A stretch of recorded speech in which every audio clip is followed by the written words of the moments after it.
My name is Balbir Kaur Sagoo. I'm a mother of two, and I've been a teacher for the past 30 years. But for the past 19 years, I've worked in an infant school, and caring and sharing is one of the first things that we start teaching children. Some children come into the school not knowing how to share, not knowing how to care for each other because they might be the only child in the family. So it's there that the first lessons of compassion, where we remind each other, we remind the children through little activities, day-to-day life in school. We start teaching them how to care, how to share, how to treat each other with care and gentleness. There's a prayer that we recite every day before we start our day, which says, help me to be kind and gentle, help me to care and share. And when they do that, when the children start doing that every day in school, and perhaps for some children it comes easily because they have siblings, they have brothers and sisters, they start learning to care and share at home. Maybe reminded by their parents will make sure that their children take care of each other, they look after them. And that's when the first lessons of compassion start in their hearts and their thoughts and their actions. And as a child, as a human being grows up, then they start saying their prayers, if whatever religion they might be. Every religion teaches to be kind and gentle and to be compassionate, because it is important in the wider community, wider world, for us all to be compassionate about each other.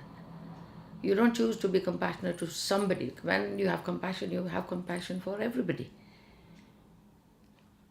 All religions will teach to be compassionate, to have compassion. Because when you have compassion, then you can understand what the other person or the other people are going through. That's how this world can be peaceful.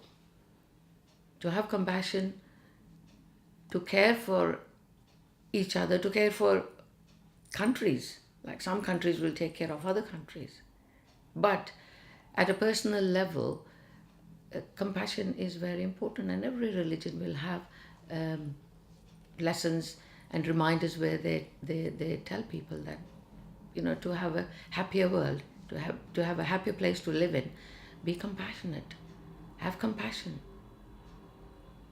And that is the core value and attribute that one should have to make this place, this life, a better one.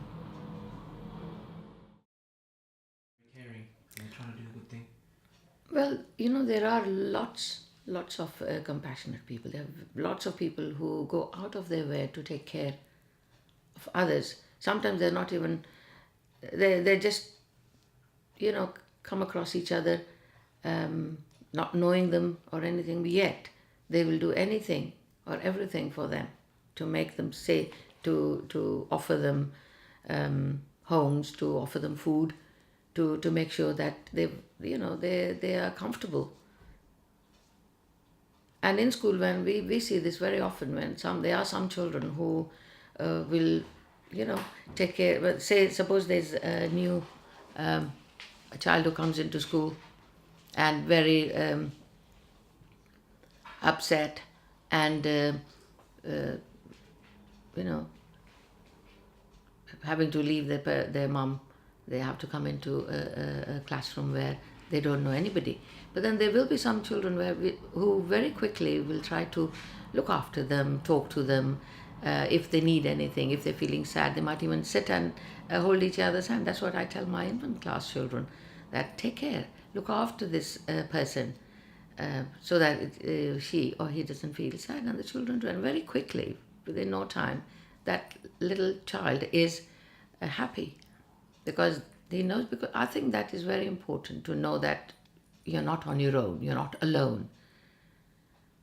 And you can see some children who perhaps lack certain skills. They don't know how to make someone happy, or to because they are on their own.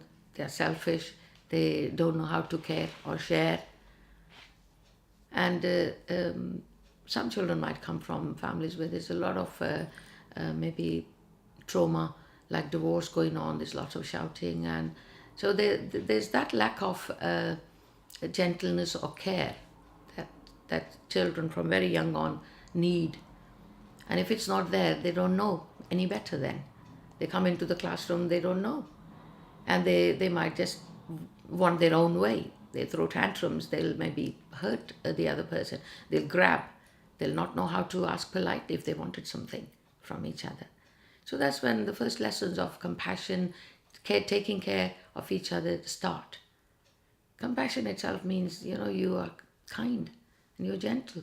And kindness and gentleness comes across, you can see through one's actions, how they behave, how they talk, how they take care of each other. And slowly, gently, that changes into compassion. And, then you carry on that attribute throughout your life, passing it on to your family, to your children, to the wider family, to the community. And to be able to do that, you need to have company of people who are compassionate. You can see, because we learn by seeing, we learn by being with people who have such compassion, who think of others. Our gurus did that. Bhai Kanhaiya ji did that.